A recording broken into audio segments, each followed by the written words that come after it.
అనుకున్నారనే విషయాలు కూడా కొన్ని కొన్నిగా ఇప్పుడు మనకి తెలుస్తా ఉన్నాయి. అయితే నిన్న మాత్రం తనకి సడెన్‌గా ఛాతీలో నొప్పి రావడంతో దగ్గరలో ఉన్న ఏఐజీ హాస్పిటల్‌కి అయితే తీసుకెళ్లడం జరిగింది. కుటుంబ సభ్యులు అలాగే ఆయన అన్న ఇందాక మనతో ఎవరైతే మాట్లాడారో ఆయన అలాగే ఇంటి సభ్యులు ఎవరైతే ఉన్నారో వాళ్ళ అమ్మగారు అలాగే ఆవిడ భర్త మహేంద్ర గారు వీళ్ళందరూ కూడా హాస్పిటల్‌కి తీసుకెళ్ళడం జరిగింది. అక్కడ చికిత్స పొందుతూనే ఆవిడ అక్కడే మరణించడం జరిగింది. వెంటనే ఆ విషయం తెలియంగానే రాజేంద్ర ప్రసాద్ గారు ఎంత మనోవేదనకి గురయ్యారు అనే విషయాలు కూడా మనం ఊహించుకోవచ్చు. ఎందుకంటే మాట్లాడకపోయినా సరే ఇక్కడ మనకి ఇంకోటి తెలుస్తా ఉంది ఏంటంటే మనోజ్ మాట్లాడకపోయినా ఆవిడ బాగోగులన్నీ కూడా ఈయన తెలుసుకొని తీర్చేవారు అనేది కూడా తెలుస్తా ఉంది. 10వ ఏట తన అమ్మగారు చనిపోయినప్పుడు కూడా నేను ఏడవలేదు కానీ నా కూతురు వెళ్ళిపోయినప్పుడు నేను ఏడ్చాను అంటూ కూడా ఆయన ఏ విధంగా చెప్పారనేది కూడా తెలుస్తుంది.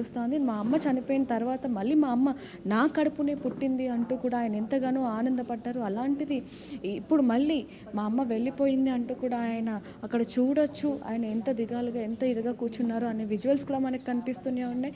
మరి కాసేపట్లో సినీ నటులు అలాగే రాజకీయ ఎవరైతే ఉన్నారో రాజకీయానికి సంబంధించిన వాళ్ళందరూ కూడా వచ్చే అవకాశం ఉన్నట్టుగా కూడా తెలుస్తా ఉంది. రేపు అంత్యక్రియలు జరిగే అవకాశం ఉంది. ఎందుకంటే ఇంటి బంధువులు చాలా మటుకు విదేశీలో ఉన్నారు. వాళ్ళందరూ కూడా ఇక్కడికి వచ్చే అవకాశం ఉందన్నట్టుగా తెలుస్తుంది మనోజ్. ఆయన బేవర్స్ సినిమా ఫంక్షన్కి సంబంధించిన సందర్భంలోనే తన కూతురు లవ్ మ్యారేజ్ చేసుకుని వెళ్ళిపోయింది. మాట్లాడట్లేదంటూ కూడా మాట్లాడుకొచ్చారు ఆయన. అంటే వారిద్దరి మధ్య మాటలు ఉన్నాయా, మాట్లాడుకుంటున్నారా, ఆ బాండింగ్ అనేది ఉందా? అంటే ఏదైతే ఈ సినిమాలో ఈ పాట ఉందో చిట్టి చిట్టి నా చిట్టి తల్లి, ఏదైతే ఆ పాట ఉందో తల్లి తల్లి నా చిట్టి తల్లి అని ఏదైతే పాట ఉందో ఆ పాట విన్న తర్వాత ఆయనకి ముందుగా గుర్తుకొచ్చింది నా కూతురే అంటూ కూడా ఆయన చెప్పడం జరిగింది. ఆ తర్వాత వెంటనే ఇంటికి పిలిచి ఆ పాటని 4 సార్లు వినిపించారు. అంటే ఆయనకి ఆవిడ కుమార్తె గాయత్రి ఎంత ఇష్టం అనేది కూడా మనకి తెలుస్తుంది. అప్పటి నుంచి అప్పుడప్పుడు మాట్లాడుకునేవాళ్ళు కానీ అంతకుముందు మాత్రం అసలు మాట్లాడుకునే వాళ్ళు కాదు. ఎందుకంటే ఎంతగానో నల్లారు ముద్దుగా పెంచుకున్నాను. నా అమ్మే మళ్ళీ నా కడుపున పుట్టి మళ్ళీ నా ఇంట్లో తిరుగుతోంది, ఆనందంగా మహాలక్ష్మిలాగా ఉంటుంది. అలాంటిది నా కూతురు ఒకసారిగా ప్రేమించి పెళ్లి చేసుకోవడం అనేది నేను ఎంతగానో గాయపడ్డాను, నా మనసుని కలిచివేసింది అంటూ కూడా ఆయన చెప్పడం జరిగింది. ప్రస్తుతానికైతే ఆవిడ ఏదైతే ఆ పాట ఉందో ఆ పాట విన్న తర్వాత నుంచి మాట్లాడుకుంటున్నారు అనే విషయాలు కూడా తెలుస్తున్నాయి. కానీ ఈ కొద్ది సమయంలోనే ఆవిడ చనిపోవడం అనేది ఆయనకి ఎంత మనోవేదనకి గురి చేస్తుందనే విషయాలు కూడా ఇప్పుడు మనకు తెలుస్తూ ఉన్నాయి. ఆయన చూడొచ్చు అక్కడే తెలిసినప్పటి నుంచి వెంటనే మృతదేహాన్ని ఇంటికి తీసుకొచ్చిన తర్వాత నుంచి ఆయన మృతదేహం పక్కనే ఉన్నారే తప్ప అసలు ఎక్కడికి వెళ్ళలేని పరిస్థితి కూడా మనకి కనిపిస్తూ ఉందనే చెప్పాలి. ఇంట్లో మొత్తం కూడా గాయాలైతే ఉన్నాయని చెప్పొచ్చు. ప్రస్తుతానికి కుమార్తె ఎంతగా బాధపడుతున్నారు అనేది కూడా చూడొచ్చు. ఇందాక వరకు కూడా ఇక్కడే ఉండి ఎంతగానో తల్లిని చూసుకుంటూ ఏడుస్తున్న విజువల్స్ కూడా మనం చూడడం జరిగింది. అన్నయ్య వాళ్ళు చిన్నప్పటి నుంచి మేము ఎంతో అల్లారు ముద్దుగా మా చెల్లిని చూసుకున్న మా అమ్మ లేని లోటు అసలు మాకు చూపించలేదు. అలాంటిది ఇప్పుడు ఆవిడ చనిపోవడం, మా చెల్లి చనిపోవడం మాకు బాధాకరంగా ఉందంటూ కూడా లోపల ఆయన మాట్లాడుతూ ఉన్నారు. ఇందాక మనతో కూడా మాట్లాడడం జరిగింది. ఆవిడికి అలా ఛాతీలో నొప్పి రాగానే మేము వెళ్ళి తీసుకుని వెళ్ళాము. అసలు మేము అది తలుచుకోలేకపోతున్నాము. అసలు ఏ విధంగా అయింది ఏంటంటే అసలు ఏం జరిగింది అనేది కూడా మాకు ఇప్పటికి కూడా అర్థం అవ్వట్లేదు. నిన్నటి వరకు కూడా మా కళ్ళ ముందున్న నా చెల్లెలు సడన్గా ఇలా చనిపోవడం ఏంటి అనేది కూడా ఆయన ఎంతగానో భావోద్వేగానికి గురవుతున్న విజువల్స్ కూడా ఇందాక మనం చూడడం జరిగింది. ప్రస్తుతానికైతే ఒక్కొక్కరిగా సినీ నటులు రాజకీయ నేతలు అందరూ కూడా వచ్చే అవకాశం ఉన్నట్టుగా కూడా తెలుస్తుంది మనోజ్. దేవిక, గతంలో ఏదైనా అనారోగ్య సమస్యలు ఉండేవా? అంటే ఎవరైనా గుర్తించారా అనారోగ్య సమస్య పడబోతున్నారని కానీ, లేకపోతే ఇంకేదైనా తీవ్ర అనారోగ్య సమస్యల బారిన పడ్డారా? డైరెక్ట్గా స్ట్రోక్ వచ్చి రాగానే వన్ టైం అటాక్ అయిందని అంటే కొంత డెఫినెట్గా చాలా తీవ్రమైన స్ట్రోక్ అయి ఉంటుంది. గతంలో ఎప్పుడైనా అనారోగ్య సమస్యలు గుర్తించారా? లేదు మనోజ్, దానికి సంబంధించి అయితే అప్డేట్ ఏం లేదు. కానీ ప్రస్తుతానికి ఆవిడ న్యూట్రిషన్గా అయితే సలహాలు ఇస్తూ ఉండేవారు. ఖచ్చితంగా డైట్ కూడా మెయింటైన్ చేస్తూ ఉండేవాళ్ళు. అసలు ఈ విధంగా ఏ విధంగా జరిగింది అనేది కూడా మాకు అర్థం అవ్వట్లేదు అంటూ కూడా కుటుంబ సభ్యులు అయితే మనకి ఇందాక చెప్పడం జరిగింది. ఆవిడ ఎంతగానో డైట్ మెయింటైన్ చేసేవాళ్ళు. అందులోనూ కొంచెం ఆరోగ్యరీత్యా చిన్న చిన్న సమస్యలు ఉన్నప్పటికీ కూడా అవి నేను డైట్ ప్రకారంగానే చూసుకుంటూ ఉంటానే తప్ప అసలు ఛాతీలో నొప్పి ఏ విధంగా వచ్చింది అనేది కూడా తను అర్థం కాలేదు అంటూ కూడా కుటుంబ సభ్యులు నిన్న ఆవిడతో మాట్లాడినప్పుడు ఇదే విషయం చెప్పారనేది కూడా మనకి తెలుస్తూ ఉంది.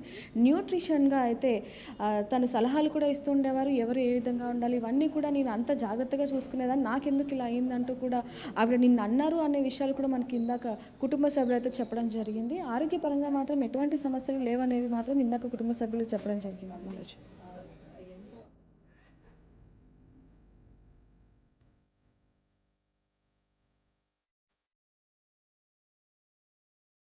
Yes, గతంలో బేవర్స్ సినిమాకి సంబంధించిన ఒక ఫంక్షన్లో తన కూతుర్ని గుర్తు చేసుకుంటూ ఎమోషన్ గురయ్యారు రాజేంద్ర ప్రసాద్. ఒకసారి ఆ రోజు ఆయన ఏం మాట్లాడారో దానికి ప్రస్తుతం సీన్ రిపీట్ అయిందన్న తరహాలో చాలామంది మాట్లాడుకుంటున్నారు. కాబట్టి ఒకసారి గతంలో ఏం జరిగింది అనేది చూద్దాం, ఆయన ఏం మాట్లాడారో చూద్దాం. ఈ పాట గురించి నీకు చెప్పకపోతే నేనేం ఫీల్ అయ్యానో మీకు తెలియదు. ఒక తల్లి లేనివాడు తల్లిని చూసుకోవాలంటే కూతురులో చూసుకుంటా.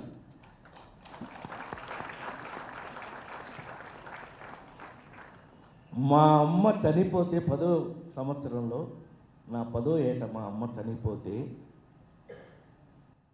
నేను ఒక రాజేంద్ర ప్రసాద్ అనే ఒక నటుడిని అయితే, నటుడిగా 40 సంవత్సరాలు నటిస్తే బేవర్ సినిమాలో యాక్ట్ చేసినప్పుడు ఒక కన్న కూతురు కళ్ళ ముందు కన్న కూతుర్ని బలి ఇస్తే, ఆ కన్న కూతురు మీద ఒక పాట రాయమని అడిగితే, అది సుద్దాల అశోక్ తేజన్ రాయమని నేను అడిగితే అతను రాస్తే ఆ పాట వింటే first time Kashyap hats off to you.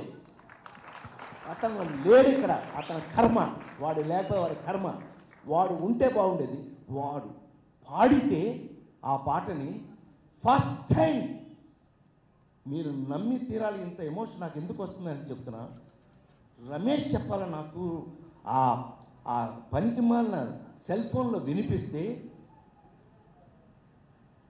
నేను ఏడ్చి ఆ రోజు సాయంకాలం ఇంటికి తీసుకెళ్ళి, నాకు ఒకే ఒక కూతురు, దాని పేరు గాయత్రి, ఇంటికి తీసుకెళ్ళి దాంతో నేను మాట్లాడినాను. ఎందుకంటే అది లవ్ మ్యారేజ్ చేసుకున్నాయి, ఇవన్నీ మామూలు విషయాలే.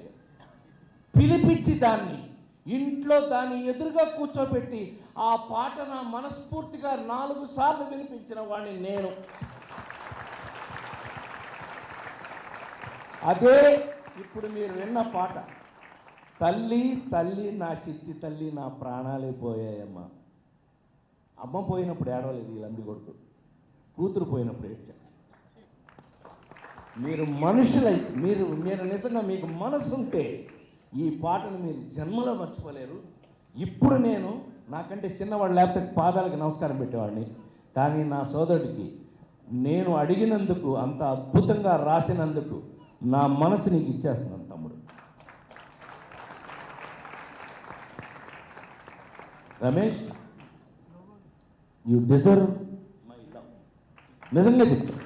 ఇవాళ సంజోష్ హీరోగా నువ్వు నటించినప్పుడు, ఆ రోజున కూతురుగా నువ్వు నటించినప్పుడు, I will let you know, please don't mistake me. నువ్వు కూతురుగా నటించినప్పుడు ఆ రోజున నిజంగానే నువ్వు ఫీల్ అయ్యావా లేదా? ఇప్పుడు మీరు చెప్తున్నప్పుడే నేను చాలా ఎమోషనల్గా అవుతున్నాను. నాకు తెలియదు, సాంగ్ విన్న ప్రతిసారి ఎమోషనల్ అవుతాను నేను. కారణం ఏంటంటే ఈ పాట మేము యాక్ట్ చేసేటప్పుడు ఆ అమ్మాయి ఆల్రెడీ పడుకుని పాడి మీద ఉంది. అప్పటికి ఆ అమ్మాయి పోయింది. సో ఇదంతా సారీ, ఎప్పుడు లేదంటే ఏంటి రాజేంద్ర ప్రసాద్ గారు నవ్విస్తాడు కాసేపు అది అనుకున్న మీ అందరికీ, కొన్ని మర్చిపోలేని సినిమాలని మనం చేసినప్పుడు కొన్ని మర్చిపోలేని ఇన్సిడెంట్స్ని మనం గుర్తు చేసుకోవాలి. అలా తీసుకుంటే ఇవాళ నాకు ఒక అద్భుతమైనటువంటి అవకాశం ఇచ్చినటువంటి ఈ అద్భుతమైనటువంటి ఈ సిచ్యుయేషన్కి నిజంగా ఆ కూతురు ఇవన్నీ అన్నీ దొరుకుతానండి, అన్నీ చెప్పను నేను, ఇంతవరకే చెప్తా.